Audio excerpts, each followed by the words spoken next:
Alhamdulillah, alhamdulillahilladzi adada khalqihi wa rida nafsihi wa zinata arshihi wa midada kalimatih.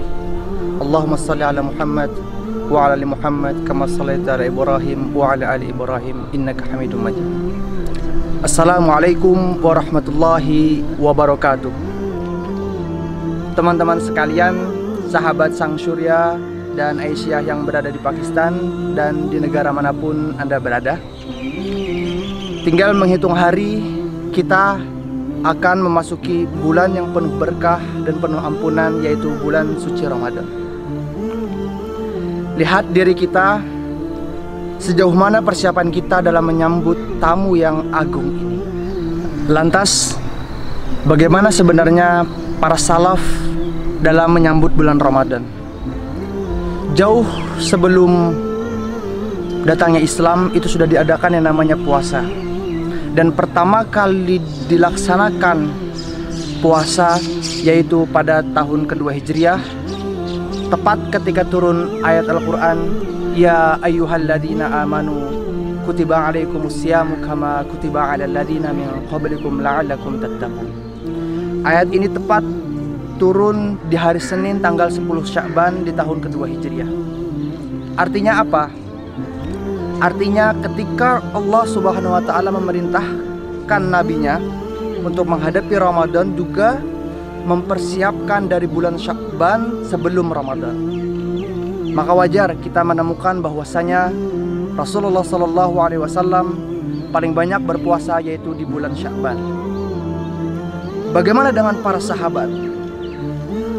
Disebutkan dalam kitab Lataiful Ma'arif karya Ibnu Rajab Al-Hambali, beliau mengatakan, kanu yataqabaluna ramadhana bisittati ashhurin qablahu, yang dimana menceritakan bahwasanya para sahabat dulu 6 bulan sebelum tiba Ramadan telah bersiap-siap menyambut tamu yang agung. Bisa diperkirakan bagaimana dengan kita hari ini. Tentunya persiapan kita terhadap bulan Ramadan ini berbanding lurus dengan bagaimana cara pandang kita terhadap bulan yang agung ini. Contoh misalnya, di Pakistan 3 tahun yang lalu kedatangan MBS, putra mahkota Raja Salman. Ketika beliau datang di pertengahan Februari 2017 lalu, di Pakistan ini menyambut dengan sangat persiapan yang sangat bagus dan matang. Semuanya hening, bahkan beberapa toko itu ditutupkan. Begitu pula bagaimana kita menyambut bulan Ramadan ini. Lebih daripada itu, Ibnu Rajab Al-Hambali mengatakan dalam kitabnya, wa kanu yad'una Allaha bisittati ashhurin ba'dahu.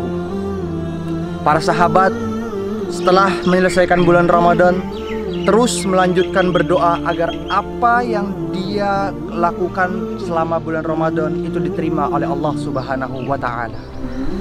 Setidaknya masih ada beberapa hari ke depan dalam menyambut bulan Ramadan ini.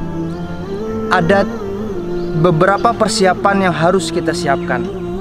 Di antaranya yaitu i'dadul quwwah, yang kedua adalah i'dadul mal, dan yang ketiga adalah i'dadul ilm. I'dadul quwwah tentunya yaitu dengan menjaga stamina kita, menjaga hati rohani kita sebelum menyambut bulan Ramadan ini dengan hati yang bersih. Adapun yang kedua, i'dadul mal. Bahkan beberapa para sahabat sudah menyiapkan uangnya dalam berdagang sebelum memasuki bulan Ramadan. Dan ketika memasuki bulan Ramadan, dia tidak sama sekali melakukan perdagangan, saking untuk fokusnya terhadap bulan Ramadan. Tentunya beberapa kita temukan pada zaman sekarang ini.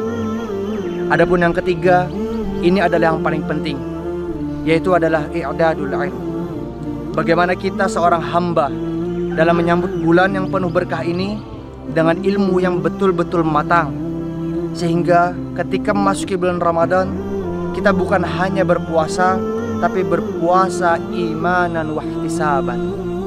Karena tidak sedikit dari kita, dari umat Islam, yang ketika berpuasa tidak ada yang mereka dapatkan kecuali hanya haus dan lapar. Seperti yang dikatakan oleh Rasulullah SAW, rubba sa'imin laisa lahu min siyamihi illa al-ju' wal 'atas.